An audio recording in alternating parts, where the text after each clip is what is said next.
Sawubona bhuti Musa nabathandi nabalandeli beMusa City MTV. Bhuti ngizocela ukuba ngiligodle igama lami ngenxa yobucayi bodaba engiliphethe. Mina bhuti ngubaba nje ezinganeni zami futhi ngumyeni kunkosikazi wami. Sihlezi kahle naye, siyakha kahle impilo.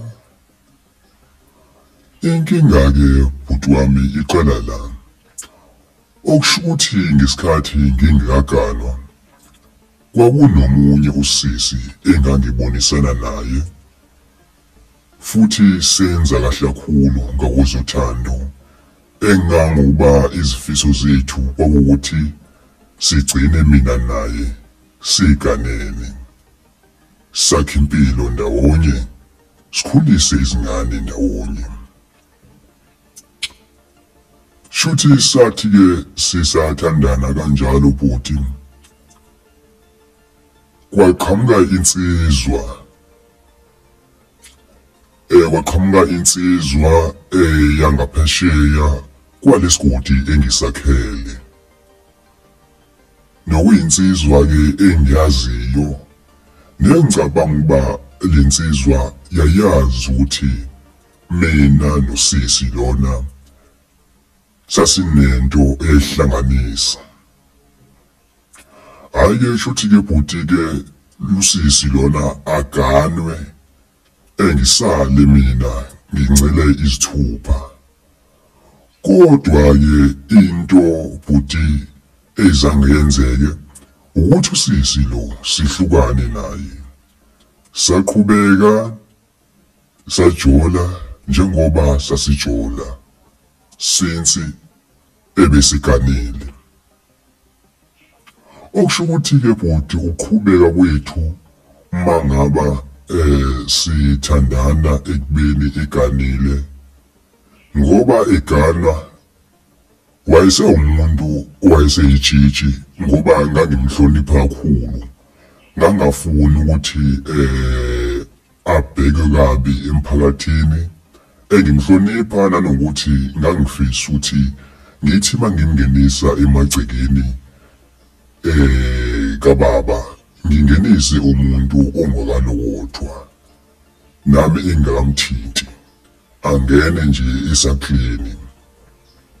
Okusho ukuthi-ke wena bhuti, wathi-ke mangaba esiganile, eseshadile, esiwunkosikazi, saqhubeka-ke mina naye sajola. Kodwa-ke ekujoleni kwethu, ngoba njengoba sijola vele sizodibana mos. Shuthi-ke wathi mayeseganile mase sidibana esiwumakoti, sithe mangaba sesenza izinto zabantu abadala, ngoba phela indoda yakhe bewumuntu ebeyisebenza, isebenza nje kude impela. Mina-ke bengumuntu obetohoza eduzane, ngoba bengikwazi ukuthi ngibuye ngilale ekhaya, ngivuke ekuseni ngiye etorhweni. Shuthi-ke mina nalo makoti-ke sibonane, futhi nje kungabikho nje into erongo, siqhubeke nje njengalale ndlela esasithandana ngayo engakashade. Hhayi-ke shuthi-ke bhuti-ke ngathi mangaba ngifica ngathola ukuthi le nsizwa emganile nemthathile seyingenile esibayeni, njengoba vele-ke enalo ilungelo lokungena esibayeni. Ngafica impela siziwela, nami-ke yayingekho-ke into engangizoyenza ngaloko, ngoba-ke wayesewunkosikazi vele womuntu. Hhayi, ingabikho-ke inkinga-ke bhuti-ke, okusho ukuthi-ke ukuvakashelana kwethu-ke kulokhane kwenzeka wena bhuti, kulokhane kwenzeka. Simane nje sibonana, sizijabulise, kube right, kube kuhle, kube njeyana. Ngikhumbula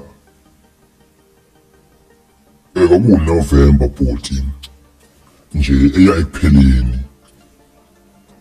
Wangifonela umakoti wangitshela ukuthi akazizwa kahle. Mangimbuza ukuthi akazizwa kahle uchaza ukuthini, wangitshela ukuthi uzisola sengazuthi ubambile. Ngase ngimyalela-ke bengithi akaye emtholampilo kwenzela uba sithi masikhuluma sihlela sibe sazi ukuthi sikhuluma ngento esineqiniso ngayo. Hhayi nangembala bhuti waya emtholampilo wafike wathola ukuthi impela uzithwele. Khumbula ukuthi-ke lokhu konke kwenzeka nje indoda ayikho isemazweni iyaphatha nayo njengoba vele yaganwa yayiphatha. Kwaba ukuthi-ke bhuti kunyanzela ukuthi lona akhuphuke aye endodeni ayivakashela kwenzela ukuthi nayo izinto zingajampi kakhulu.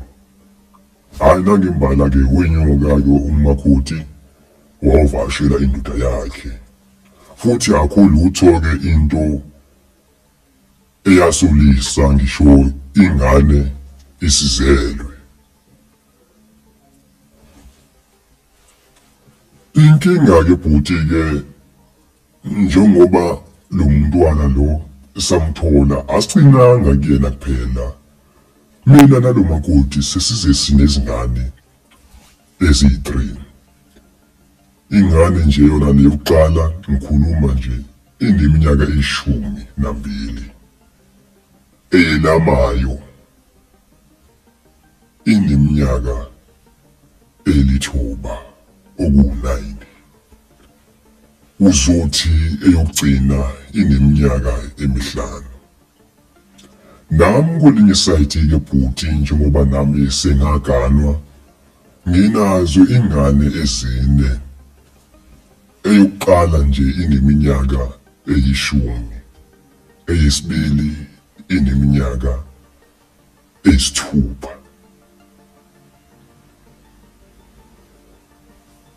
Kuzothi eyesithathu ibe neminyaka emi4,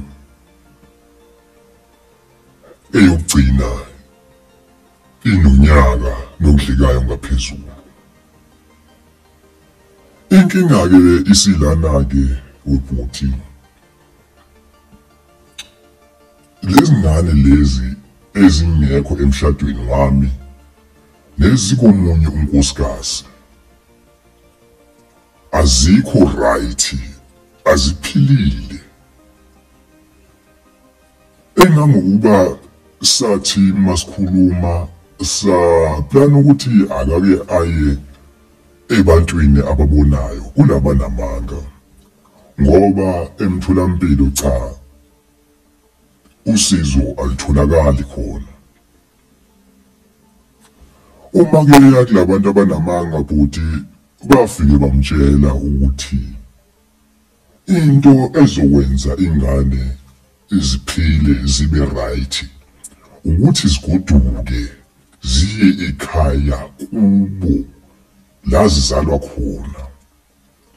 Umakoti-ke wabuza ukuthi awu, ngoba izingane zami zila zizalwa khona, ngabe mhlawumbe umakhosi uchaza ukuthini? Wathi-ke mangabe eqhubeka lo esithi banamanga, wathi cha makoti, ingane la zikhona azikho lafa ekuthiwa zikhona, and abantu abadala bakulowo mzi lowo bayalwa ngoba lezi ngane awuyizona ezakhona.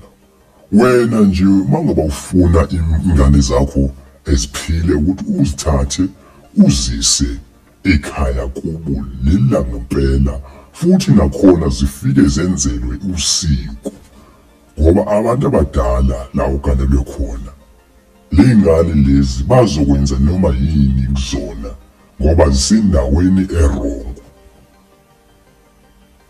Ngikutshela ukuthi ibhuti ngathi mangaba ngizwa leyo nto leyo kwaphithana ikhanda kuthina nje sobabili, ngoba njengoba eganile nje mangabe sithatha izingane zonke kungasali nenye ezigodusa ezizisa kwami, kuyoba ihlazo lelo elikhulu kuyena futhi nesithunzi sendoda yakhe siyokwehla ngelinye izinga ngisho nasemphakathini.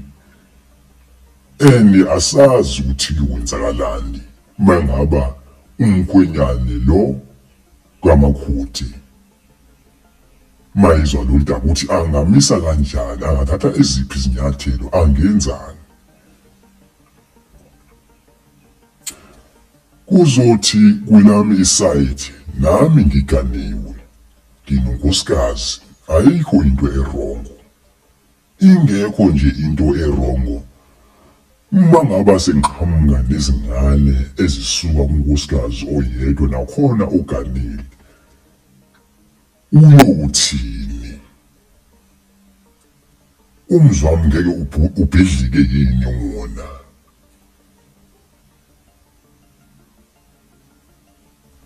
Kodwa-ke futhi nami angifuni ukusho amanga, ngisadidekile, kodwa iy'ngane zona kumele ziphilile.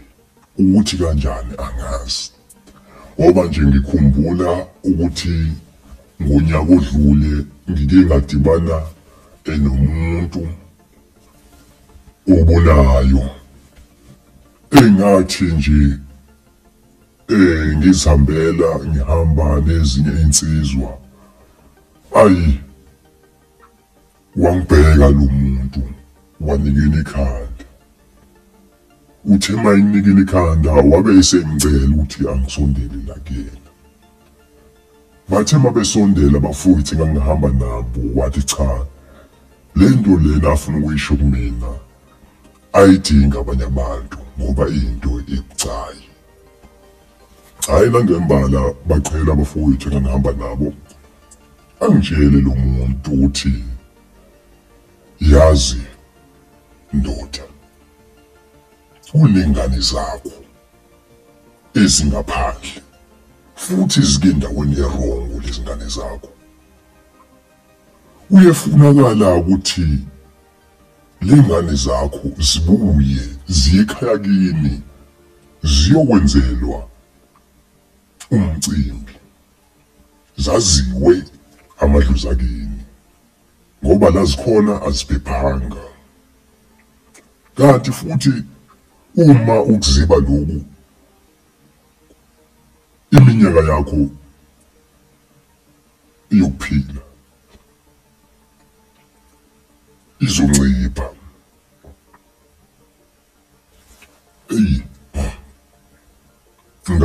Ngavesane ngaphelelwa amathe, ngangazi uba ngaphefumula ngithini ngoba ngabona ukuthi yini la wayikhuluma ngayo.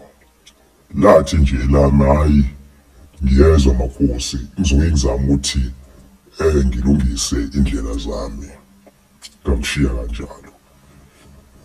So manje na-ke isona isimo lesi esibhekene naso sokuthi asazi ukuthi simise kanjani, nazi ingane ziyagula, asazi ukuthi silikhulumeni iqiniso kulaba esithandana nabo nalesi esabakhetha ngokwempilo ukuthi sizophila nabo, balazi iqiniso nokuthi mangaba belazi iqiniso bawuthini. Kodwa-ke into eseyibalulekile nengibonayo mina ngoku ukuthi kodwa ingane kumele ziphilile. Ngisacela-ke bafowethu ukuthi nimbonise kulona lolu daba lolu. Angibonge kakhulu bafowethu, ngizothamela nje la kuma-comment.